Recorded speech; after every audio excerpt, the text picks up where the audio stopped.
Seja bem-vindo, Espírito Santo, no nosso meio. E eu quero chamar, com muita alegria, o pregador da manhã, Diácono Arthur. Vamos recebê-lo com uma salva de palmas para o Senhor. Dá uma glória a Deus. Amém. Esse menino que é prata da casa, menino de Deus, que Deus vai usar nessa manhã. Amém. Pega o microfone ali, de longe. Amém.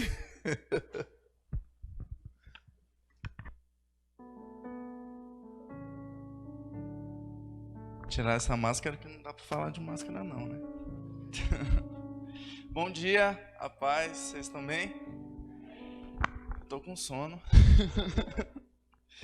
Tem alguém mais com sono também? A Gabi, amém. O resto do pessoal é todo... O pessoal que é mais velho geralmente acorda mais cedo no domingo de manhã, né? Aleluia. Né, pai? Amém? Vocês estão bem mesmo? Amém? Fala um amém. Olha para a pessoa que está do lado e fala amém. A pessoa que está do lado olha para você e fala amém também de novo. Devolve o amém para ela. Bom. Irmãos, quando a pastora me pediu, já vou tomar água. Quando a pastora me pediu para ministrar a palavra hoje de manhã,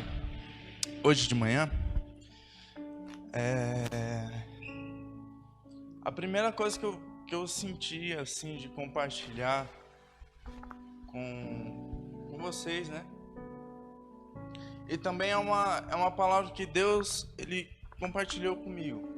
A gente sabe que quando a gente vai falar de algo, Deus ele primeiro tem que tratar na gente, para depois ele tratar em outras pessoas, né? E eu quero falar hoje de um coração quebrantado. Mas quando Deus falou isso daí comigo, eu parei e pensei, pô Deus, mas meu coração não é quebrantado não é essas coisas assim, né? De chegar, já entrar na igreja chorando, já caindo já. O meu não é assim. E aí, como é que faz? Eu vou falar de uma coisa que eu tô no tratamento ainda.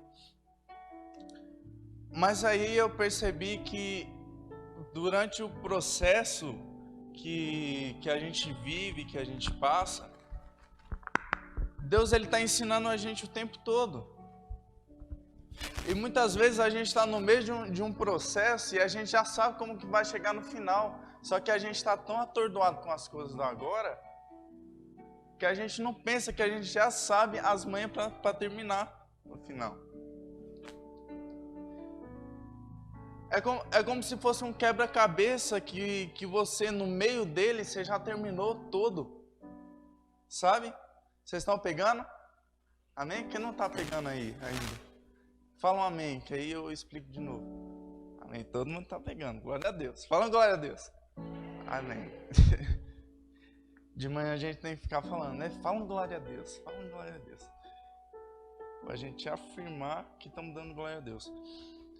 Mas aí,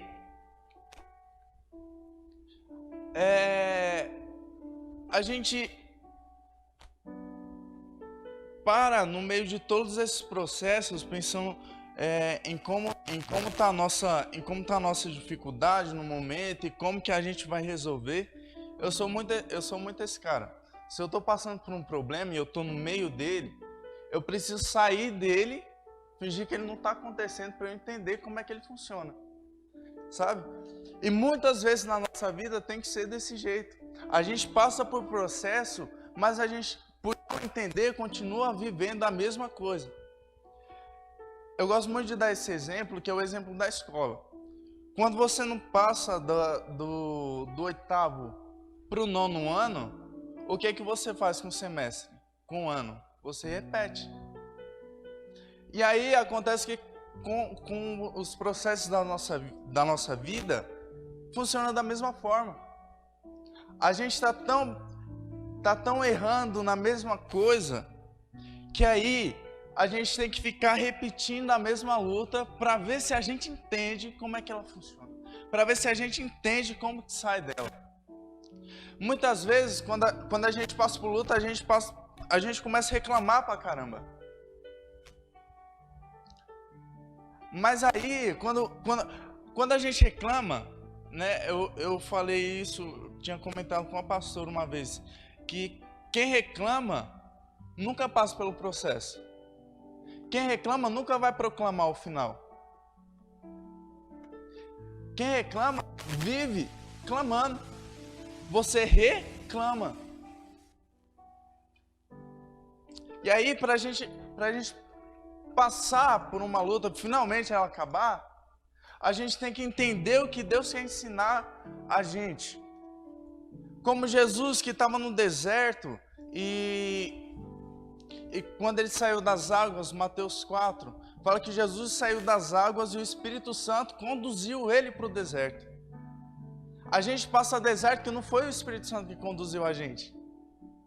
Mas o deserto, para você ver, o Espírito Santo levou Jesus para o deserto, para o lugar de necessidade.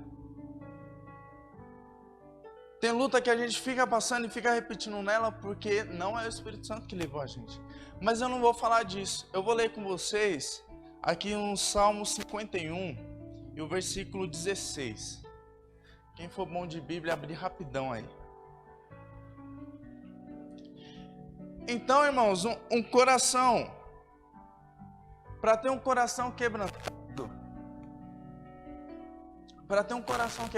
que passa pelo processo, conclui aquele processo, a gente tem que entender que o problema está ali, mas é porque a gente é capaz de resolver. Se eu não me engano, é Coríntios 11, que fala que Deus não dá nenhuma tentação para o homem que ele não seja capaz de suportar. Ele não dá nenhuma provação para você que você não seja capaz de, né, cumprir ela. Então, tudo que acontece na nossa vida hoje tem um motivo. Né? Vamos ler aqui Salmo, senão eu continuo pregando sobre a mesma coisa. Salmo 51, no versículo 16, fala assim: pois tu não desejas sacrifício, senão eu os traria. Tu não te agradas com ofertas queimadas. Os sacrifícios para Deus são um espírito quebrantado, um coração quebrantado e contrito. Ó Deus, tu não desprezarás. Faz o teu bom prazer a Sião e constrói os muros de Jerusalém. Então, só aí te agradarás com sacrifícios de justiça, com toda oferta queimada e toda oferta queimada por inteiro. Então oferecerão novilhos sobre o teu altar e tu os aceitarás.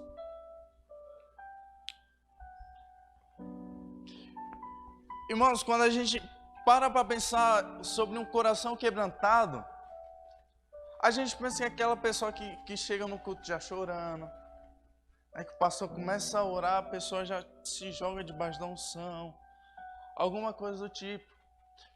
A gente pensa em uma pessoa quebrantada, é uma pessoa que está a todo tempo sendo afligida por Deus. Irmão, estou passando por luta, eu estou sofrendo com isso, mas Deus é fiel. A história de que a luta, de que ela está passando por luta, é muito maior do que a história do Deus é fiel. Então, a gente tem esse falso costume de pensar que uma pessoa que é quebrantada é uma pessoa que chora, é uma pessoa chorona. A palavra quebrantado aqui na Bíblia, ela tem um significado de quebrado, de compungido, de rompido, de estar em pedaços. Mas quando eu leio esse versículo, eu percebo que Deus não está falando de uma quebra que ela deu na vida, de uma quebra de cara, de um erro. Eu percebo que quando Deus ele fala disso aqui na Bíblia, ele fala de um coração que é rasgado dele mesmo. Eu vou explicar para vocês. Nós temos no nosso coração, como a palavra diz em Eclesiastes 3, um anseio pela eternidade. Esse anseio pela eternidade só Deus pode suprir. É por isso que a gente, quando estava no mundo, a gente ficava buscando em bebida, a gente ficava buscando em noitada, em festa, nessas coisas que você fazia antes. A gente ficava buscando em tudo isso, um anseio que só Deus podia restituir. E aí, quando a gente se quebranta, significa que a gente quebra essa parte mundana.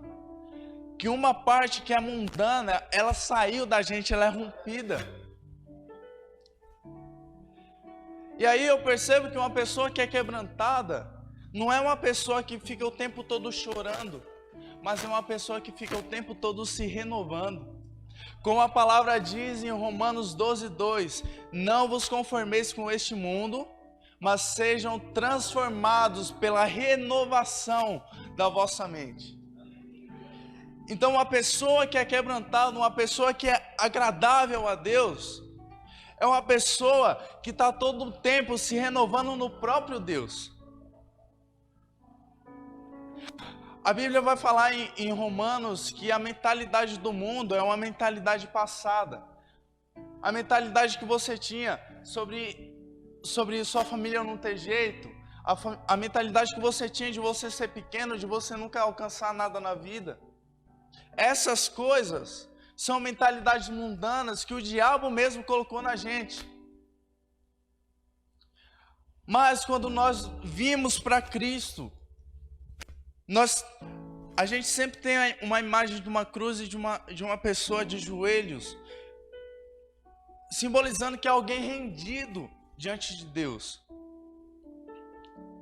Uma pessoa que é quebrantada diante de Deus, não é uma pessoa que peca uma vez, repete o pecado, não é que ela seja santa, que ela nunca mais vai pecar, mas é uma pessoa quebrada. É uma pessoa que olhou para o mundo, olhou para o pecado dela e falou assim: isso aqui não é mais meu. Isso daqui não faz mais parte de mim. Eu entendo que quebrantamento não é para pessoa perfeita. Eu entendo que quebrantamento não é para gente boazinha. Eu entendo que se eu julgar alguém que é imperfeito, pela sua imperfeição, eu me torno a pessoa mais imperfeita que ela.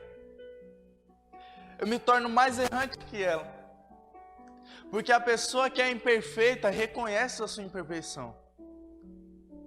Mas a gente que é soberba, a gente não reconhece. É que nem a pessoa que tem bafo. Uma pessoa que ela tem bafo, ela nunca sabe que ela tem bafo. Ela precisa de alguém para falar que ela tem bafo.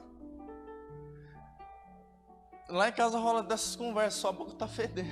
Vocês escovam o dente hoje? E é muito interessante isso. Porque, olha só, irmãos, vê se você pega isso comigo. Você precisa de alguém da sua casa espiritual para falar que a sua boca está fedendo. Você precisa de um líder de célula para falar que você está errando. Você precisa do pastor para falar que você está errando. Eu, por várias vezes, precisei de um monte de irmão falando assim: Arthur, você está moscando nisso. Arthur, você está errando. Arthur, você está fazendo isso errado. Eu ficava bravo. Mas depois eu via que estava errando, aí eu consertava. E é assim. A gente precisa dessas pessoas que falam que nós estamos errados, para nos tornarmos pessoas quebrantadas. Se eu não me engano, foi o Wagner, foi o Cris que falou que Jesus, para ser crucificado, ele precisava de alguém para prender ele na cruz. Tem gente que é a cruz da nossa vida, né? Ou cruz. Mas tem gente que serve para pregar a gente nessa cruz. Essa cruz que você tem que carregar, tem alguém que vai te pregar nela. E essa pessoa, por mais que ela pareça ruim, por mais que ela pareça ruim, ela não é ruim. Ela está sendo usada para cumprir o propósito de Deus na sua vida. O Wagner me deu um exemplo um dia, que foi o seguinte: Jesus, quando falou para Pedro que ia morrer, Pedro respondeu: Jesus, você não vai morrer. E aí, Jesus olha para Pedro e fala assim: sai daqui, Satanás. E aí, Judas, quando traz Jesus lá no monte, Jesus vê ele de longe e fala assim: amigo, olha só, Jesus chamou o traidor, o apóstolo que fundou a igreja de Satanás. A coisa boa. Jesus está confuso? Não. O propósito de Jesus era morrer na cruz e Judas estava sendo usado para cumprir aquilo. Mas Pedro, quando queria tirar Jesus de morrer, ele estava impedindo o propósito de ser cumprido.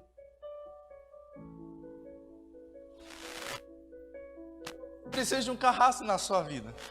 Olha para a pessoa que está do seu lado, aprendi essa. Fala assim: esse cara sou eu. Irmão, na igreja onde tem mais carrasco. E a gente, como salvador de uma humanidade perdida, a gente tem que aprender a conviver com isso. Deus se agrada de pessoas. Pastor, até que hora mesmo? Me para, pastor. Deus, ele se agrada de pessoas que são quebradas. Porque uma pessoa que percebe que é quebrada sempre vai reconhecer o seu erro e correr para ele. Não é que você vai continuar errando, irmão. Jesus falou para você vir para ele do jeito que você está, não para você continuar do jeito que você foi. Você vai continuar naquele erro, mas que você vai chegar diante dele sabendo quem você é. Sabendo que você é pecador, que merecia o inferno.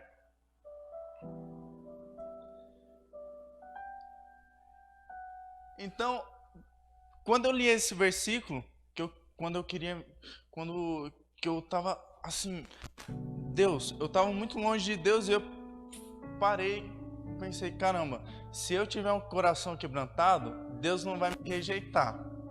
Então, matei a charada, o segredo é eu ter um coração quebrantado que tô salvo.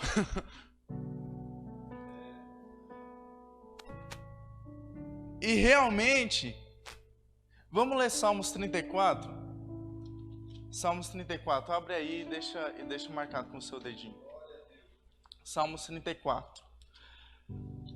Já eu falo o versículo para vocês.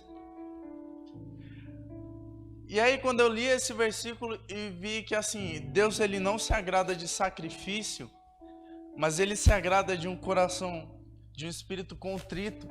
E um coração quebrantado ele nunca vai rejeitar, então eu preciso ter isso.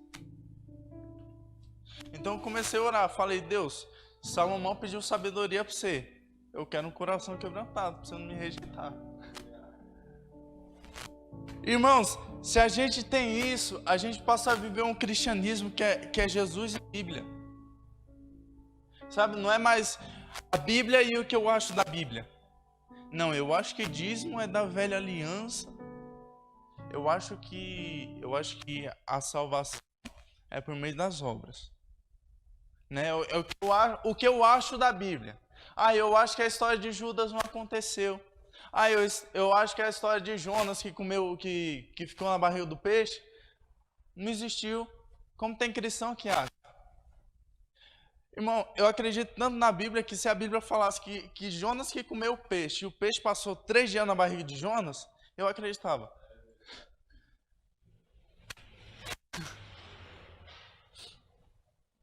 Então, eu olhei e falei, Deus, eu quero. Aí eu vi as pessoas chorando na oração, falava assim, caramba, eu não choro. Falei, Deus, eu queria dar uma choradinha. Deus, eu não choro, eu sou uma pedra, meu Deus do céu. Moisés bateu na pedra, a pedra saiu água da pedra e não sai água de mim, meu Deus do céu. Manda Moisés na minha vida. Mas aí, quando eu parei e eu vi que uma pessoa que chora, eu perguntei para um líder espiritual meu, falei assim, por que eu não choro? Ele respondeu, Arthur, geralmente as pessoas que choram na presença de Deus, que choram durante uma oração, elas estão chorando porque elas acabaram de pecar.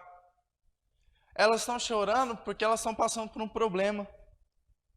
Aí eu falei, mas eu não quero isso.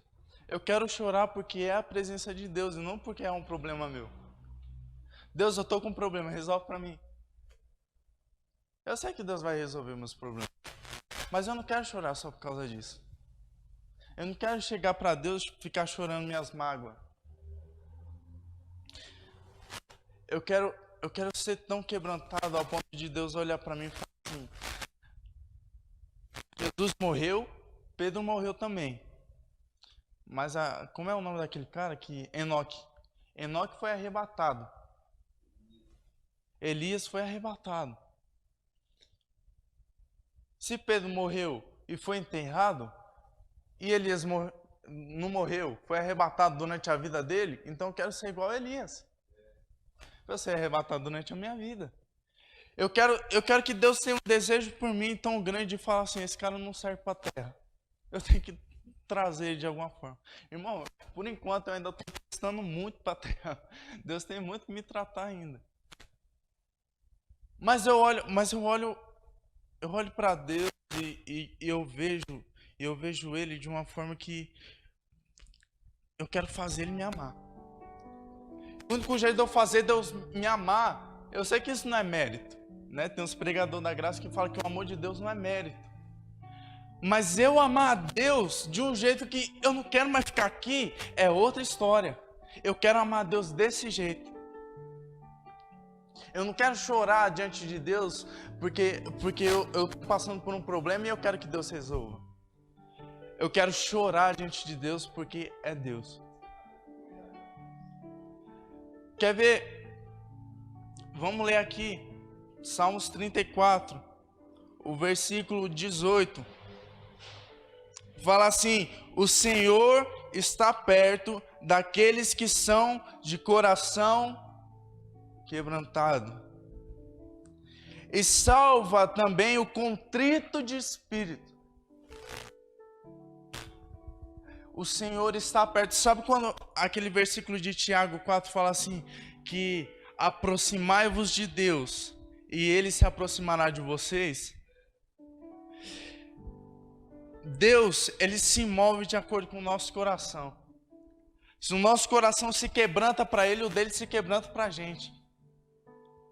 Se eu quero amar a Deus a um ponto que eu sempre vou estar lá, Deus, Ele também, do mesmo jeito, Ele vai quebrar o coração dele e vai falar assim: você merece, toma aqui. Muita gente quer bênção de Deus e eu só quero um pedaço do coração dele. Essas pessoas que querem um pedaço do coração de Deus alcançaram um nível maior, que muitas vezes a gente chama de profundidade. Mas essa profundidade é um negócio tão básico, é tão básico isso, que se a gente quebrantar o nosso coração, se a gente está diante de Deus querendo ouvir, querendo obedecer Ele o tempo todo, isso se torna realmente relacionamento e profundidade com Deus. Sabe? Então o que eu faço para ter esse coração? Ninguém nasce quebrantado. Ninguém. Todo mundo tem que ser levado para isso. Todo mundo tem que ser conduzido para isso. Por isso a gente tem que aprender aos poucos e com os processos da nossa vida. Dessa forma, para ter um coração quebrantado, temos que perseguir o amor de Deus. A gente tem que amar como Jesus amou. Se eu não me engano, é João que fala, Andressa me corrige se eu estiver errado.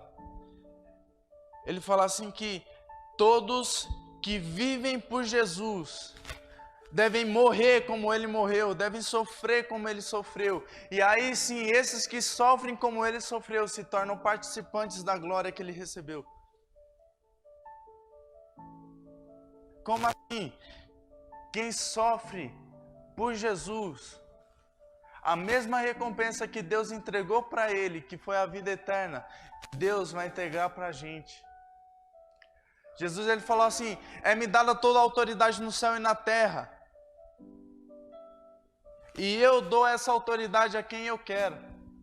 Jesus, ele veio com autoridade sobre a vida e sobre a morte. Ele falou assim: vem depois de mim que vocês vão ter a vida eterna.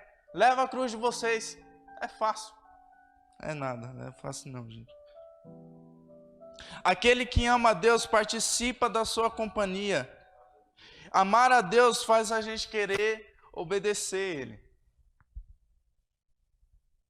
Amar a Deus faz a gente querer obedecer Ele. Sabe? É como um marido e uma mulher. O marido fala para a mulher, não faz isso. Ela faz. Agora a mulher fala para o marido, não faz isso. Ele não faz.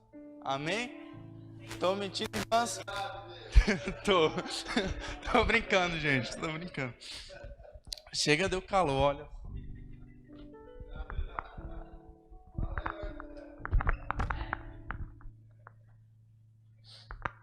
Mas olha, amar a Deus faz a gente... Uma mulher que ama o marido não tem medo de obedecer ele. Não tem medo de ouvir a voz dele. Porque ela vê que no marido tem amor por ela. Da mesma forma é a gente. Nós não obedecemos a Deus, sabe por quê? Porque a gente ainda não tem confiança total nele. Será que se eu entregar meu dízimo, Deus ele vai restituir o resto? Tipo, é moeda de troca? Será que se eu fizer isso, Deus vai me dar aquilo? Será que se eu negar isso, Deus ele vai me restituir isso? Porque ele fala na palavra dele, a gente usa até a palavra. Porque ele fala na palavra dele que ele vai restituir em vida quem largar mãe, pai, esposa, filhos, bens materiais. Ele vai restituir em 100 vezes aqui na terra. Será que ele vai me dar 100 vezes ou em 50 vezes? Como que será essa parcela? E não é assim. Amar a Deus faz a gente obedecer Ele sem Ele dar motivo. Arthur, faz isso. Pronto, fiz. Por quê? Não sei. Deus pediu. Então, eu chego à conclusão que a gente tem que amar a Deus. Se a gente quiser ter um coração que é quebrantado, nós precisamos também nos santificar. Eu coloquei aqui uma definição de santificar pra gente. Sabe quando você vai fazer um bolo? E aí você faz muita massa. E aí você vai olhar para a forma que você tem, e a forma é pequena, só cabe uma quantidade. E aí você vai enchendo, e aí aquela massa começa a sair para fora. Santificar é isso. Deus ele tem uma forma pra gente, que é a criação. Deus ele tem uma forma pra gente. E aí a gente vem do mundo já transbordando de pecado. Santificação é Deus colocar uma coisa que não cabe numa forma e falar assim, agora você tem que se moldar para ela. Não é Deus que vai se moldar para você. Não é Deus que vai fazer as coisas que você quer. É você que vai fazer as coisas para Deus. Se você tenta encaixar uma coisa que não cabe numa forma, o que você tem que fazer com o resto? Cortar. Né? Você tem uma forma redonda, se você tem um negócio quadrado, você tem que cortar os lados para aquilo encaixar. Do mesmo jeito é a santificação. É Deus cortando do mundo aquilo que não é dele. É Deus cortando de nós aquilo que não é dele. É Deus tirando da gente, a gente pensa que é um processo doloroso, e de fato ele é, porque a gente tem apego com as coisas do mundo, porque a gente vive nele. Mas aí quando a gente se encaixa naquela forma, o que vem é só a cereja do bolo. Sabe, riqueza, carro, casa, é só a cereja do bolo. Eu já estou na forma. É só Deus decorando. Se vocês me verem andando de Audi aqui na rua, é só Deus decorando a fachada do céu. Amém? Então, o meu também, pastor.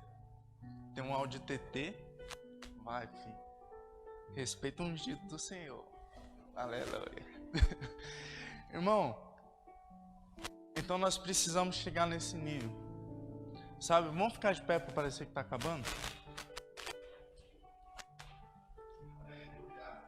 Sabe, chegar diante de Deus e falar assim, Deus, eu quero isso. Eu quero me encaixar. Não cabe eu aqui, mas eu quero ter o seu caráter. Tem uma música do One Ministry que se chama, que o Alessandro Vilas Boas fica cantando, eu quero o seu caráter.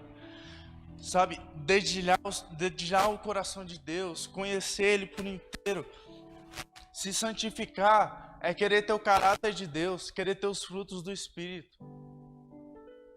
Né? Amor, paz, benignidade, longanimidade, mansidão, e por aí vai. Gálatas alguma coisa, está na Bíblia. Sabe?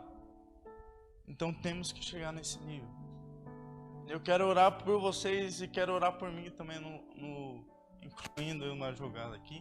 O pessoal do louvor, se quiser subir, pode subir aqui para fazer um fundinho para nós. Aleluia.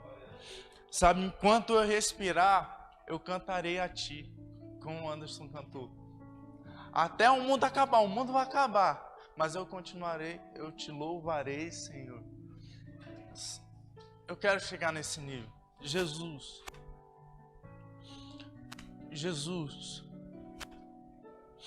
que possa haver esse espírito de quebrantamento em nós.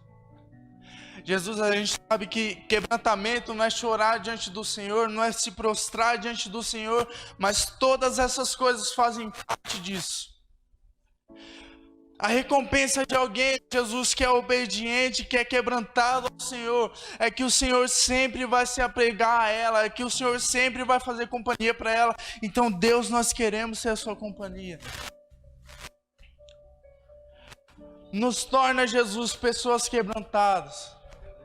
Como no grande avivamento que teve no país de Gales, Jesus. Onde Evan Roberts orava falando, Deus, me quebranta diante do Senhor.